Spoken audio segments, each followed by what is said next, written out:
So I decided to do some final touches, I hope final, on this painting.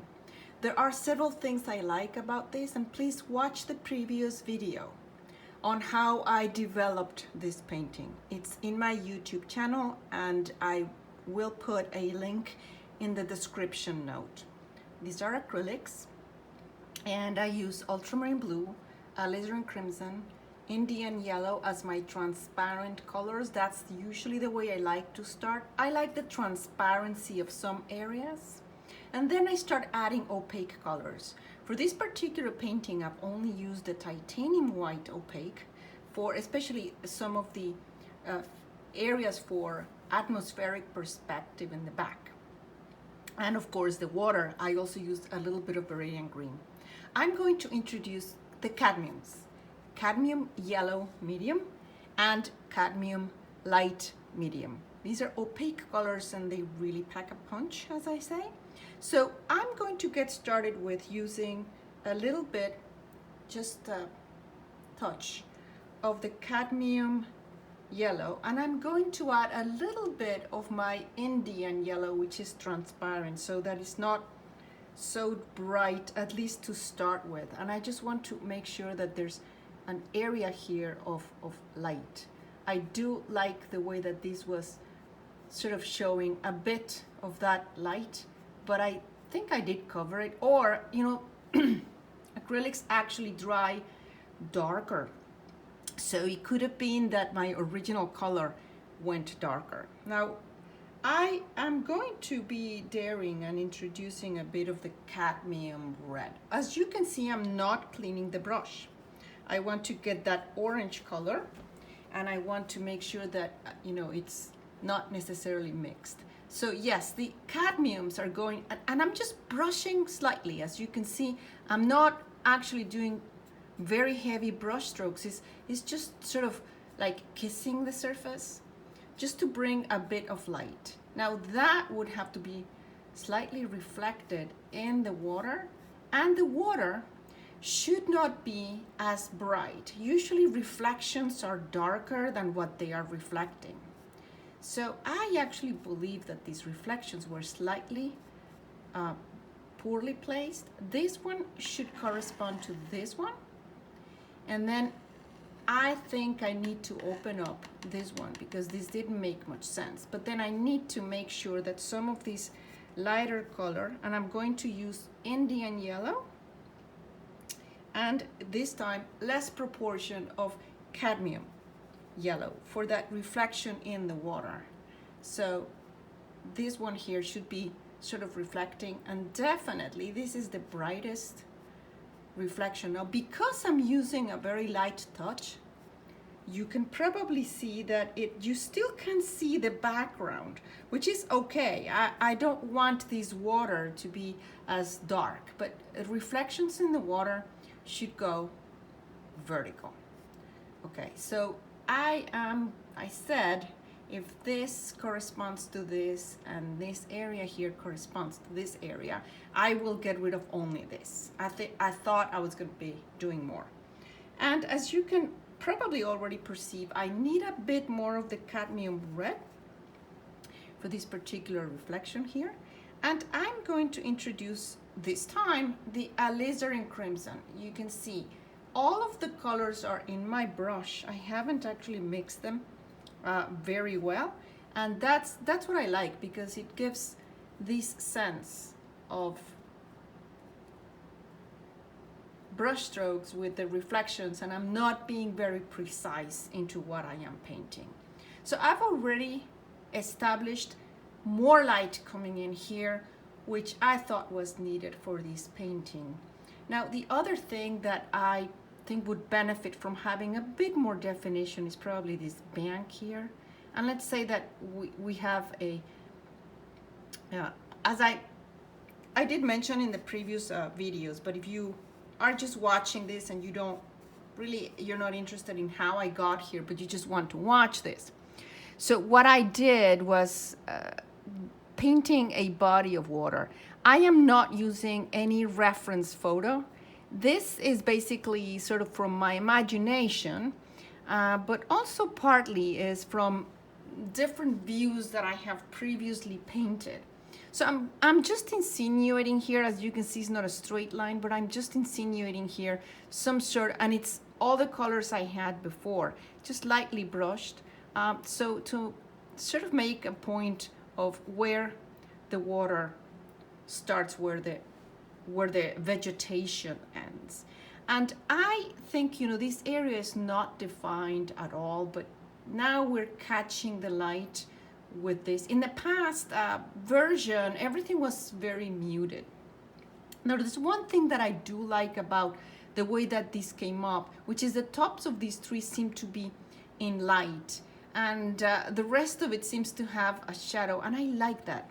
So let's use the same colors I had, which is the cadmium, but you can see how tiny bit of cadmium I am using. So it's just the cadmium with the previous reds, which is the Cadmium Red and the Alizarin Crimson. This time I really mix them. I don't want to make a very bright statement here in these tops, but I do want to sort of generate that idea that the tops were getting this light. And I'm using the brush either flat or on the side, depending on how I want to make these brush strokes. I think this is going to read better to the viewer, that there's sort of a light coming in that area of the back. And so we would need to also make sure that these reflections, and as you can see, it's very sort of, they say kissing the canvas. So it's very gentle in the terms of how I'm adding it. That was probably too much. So I'm just going to wipe a bit of that color, and I'm off camera dunking or just washing in water. I don't need to wash completely because all I want to do is just get rid of some of that. And with water reflections, when you do this just with water, it also gives a very, I like the impression, I mean, at least that's my personal opinion. I just have water here, and it just gives to me an impression that there is water there. Okay. The next thing that I want to do now, I like the way that looks. It's going to dry darker, but I think I did bring an interesting light to the painting that I didn't have before. And now I think these are probably, as they get in the back, I think they are a bit too dark.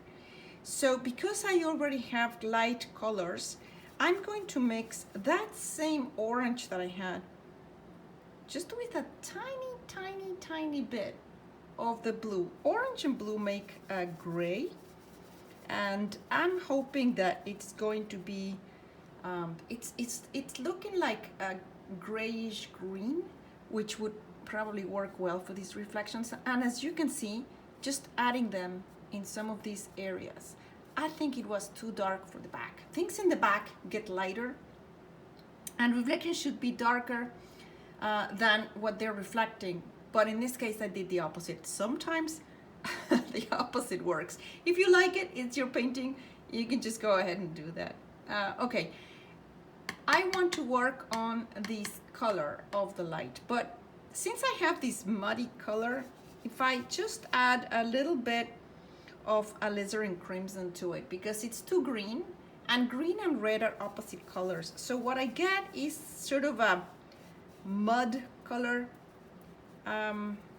This color, it's known as puce, especially when you mix, I think this is more, so it's kind of a grayish color. I think you would need a little bit more of the blue to look more like what people call puce in English, which is pouce, like les marchés de pouce in France. It's flea.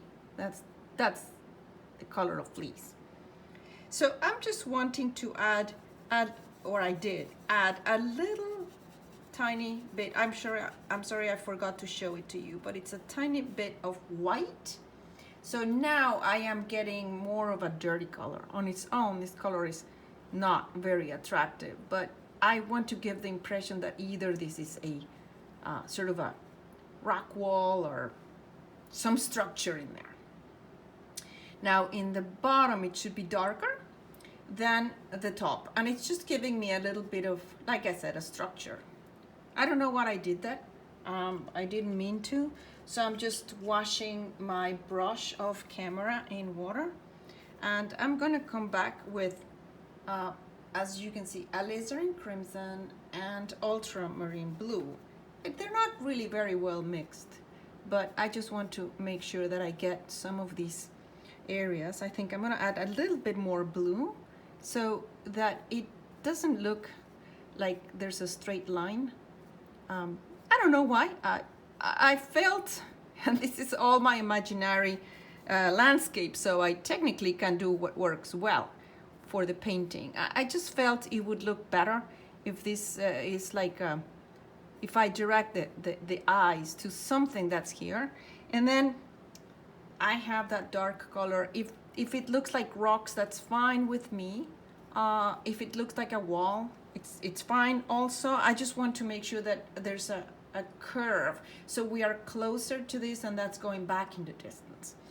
I think that now with a little bit of the blue, and I am going to be using the Indian yellow, and I'm going to mix that with a tiny bit of white, so it's not very close to us in terms of this green is more like a gray green, and I just want to add some hint of the gray green here.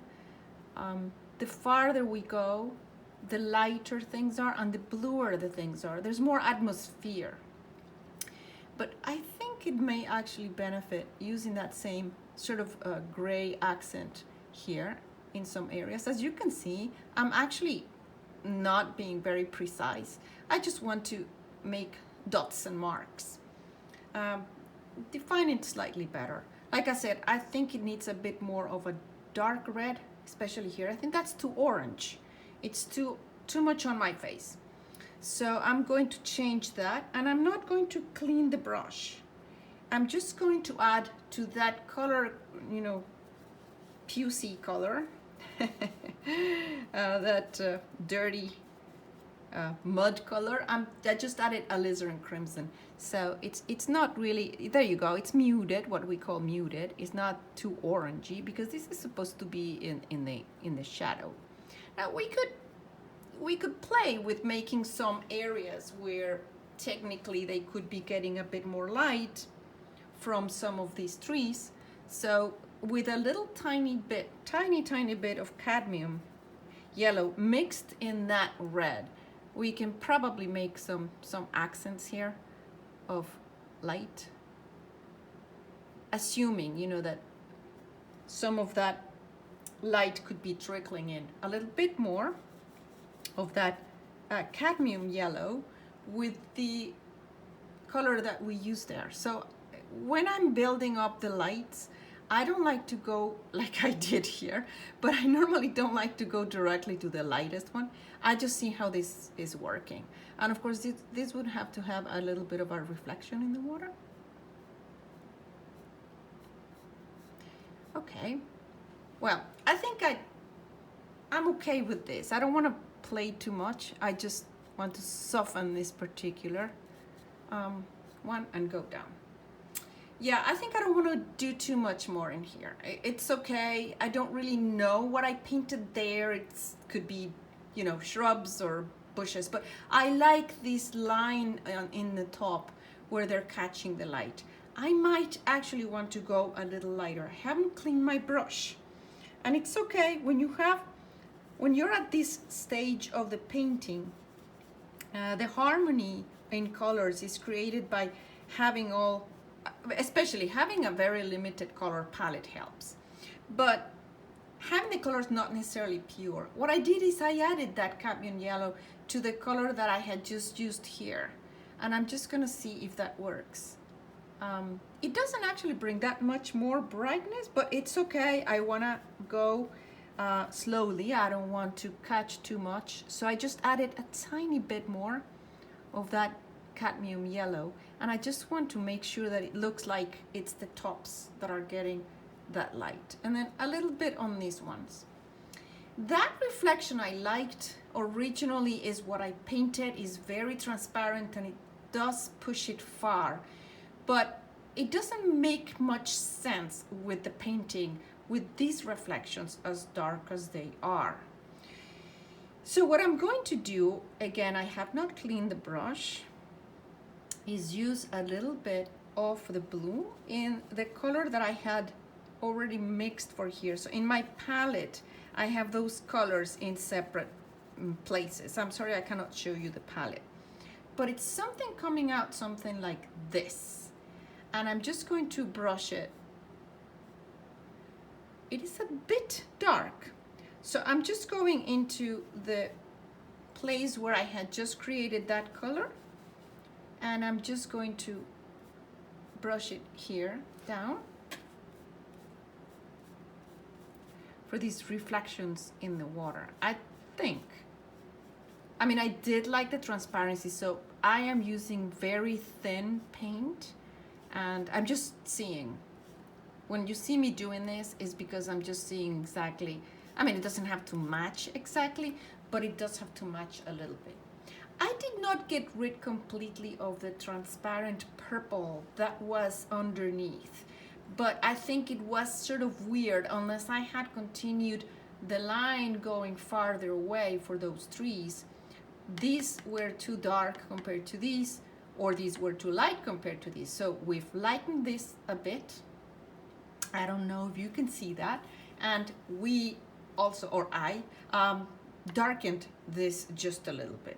And I think we are ready for the water. I like this nondescript colors in here. So for the water, this piece of orange doesn't make much sense. Because we're gonna be using water, this is a puce color, which is French for flea. And I don't know why they call it that way, but it's a very useful color to learn to mix.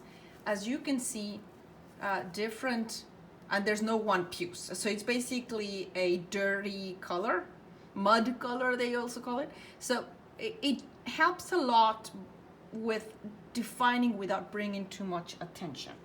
Off camera, I am now cleaning. After I took away the excess paint, I am cleaning the brush off camera, and as you can see, it comes out, well, sorry, because I'm recycling my paper towels, but this is pretty clean.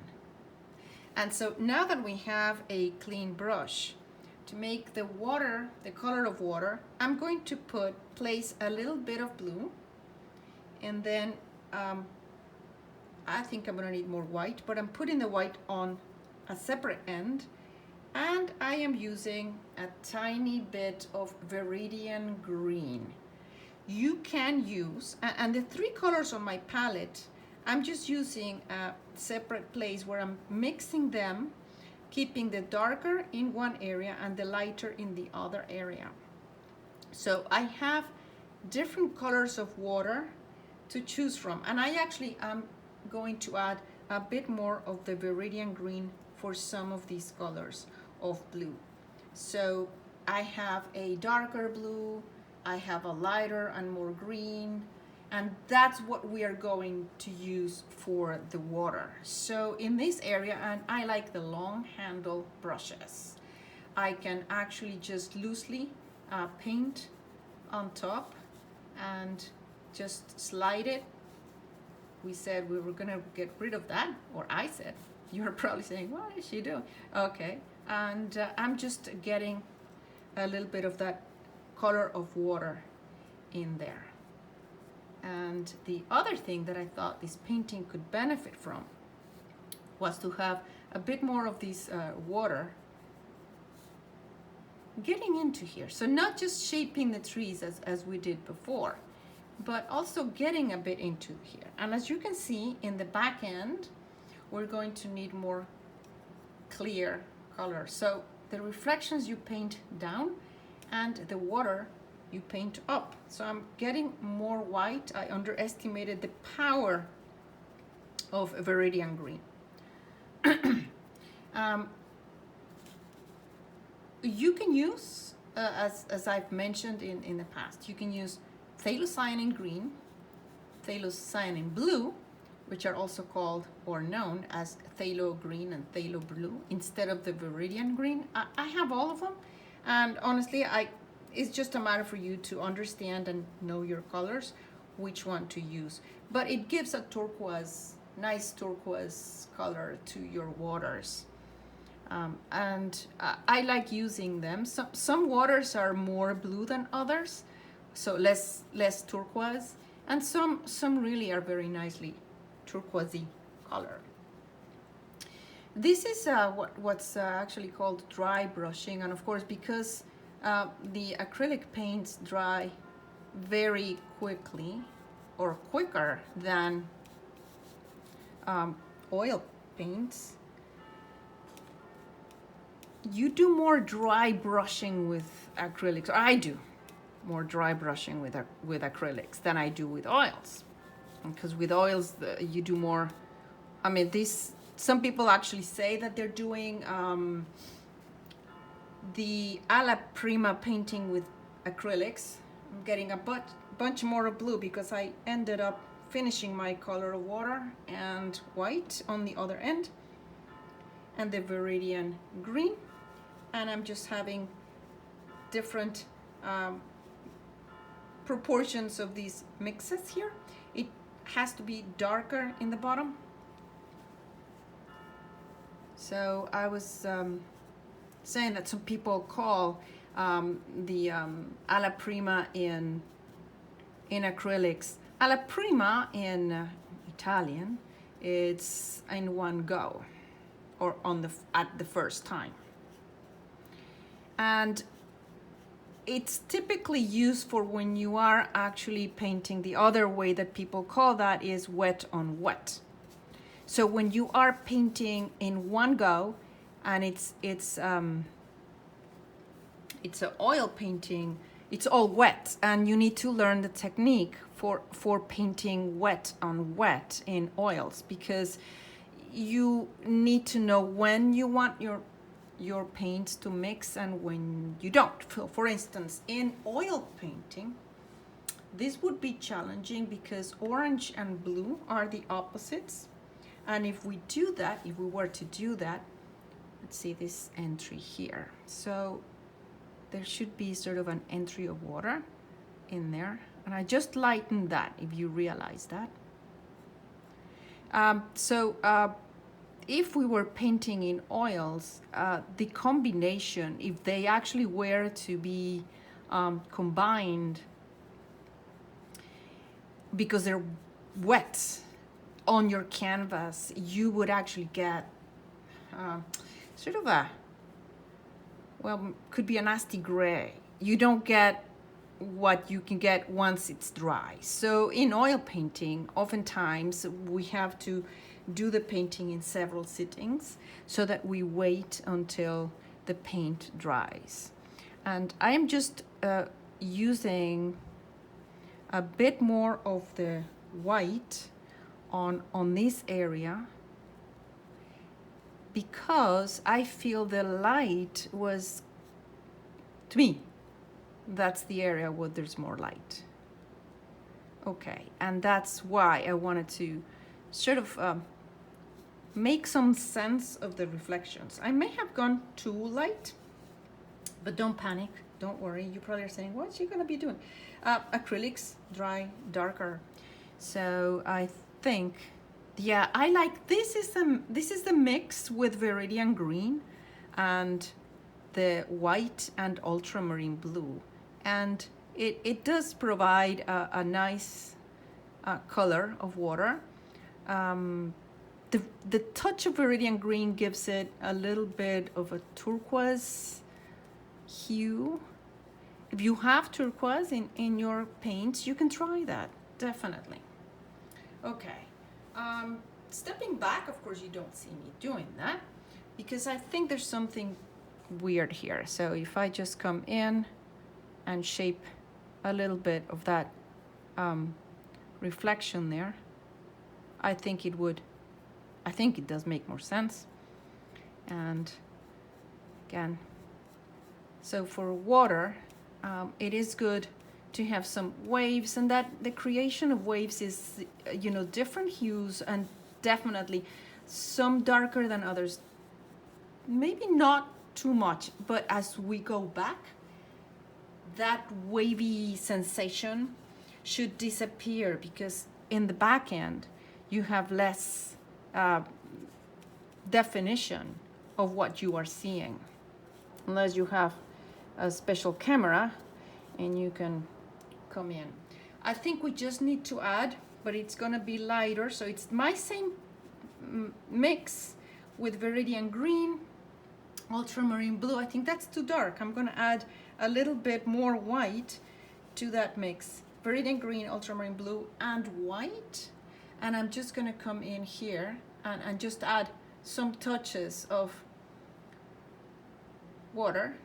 I mean, sensation in horizontal strokes. Sensation that this is the water there. And I think this was a bit too green. And I like to sometimes go place, as you see me, place something down that could create a sort of a reflection, and then to just go horizontal to create the sensation of water. I think this painting has improved. More light here, more sensation here of the light coming in there, a better tone, darker here, for the reflection of the water in that area of that back tree. It was in the back, so that's good, but I did add, if you remember, a little bit more of a light greenish color, and I think this now, the brighter colors here work better if the composition that I wanted to create was more of a fall scene. I hope you enjoyed it, and if you haven't seen the previous version, how I developed this painting from beginning to end, please go to my YouTube channel. If you have seen it and you liked it and you want to see other paintings, please also check my other paintings in the YouTube channel. I'm just adding a bit more of that white. I don't know why, but I thought white in the back works better. Thank you very much. Thank you for tuning in, and please watch other videos in my channel. See you soon.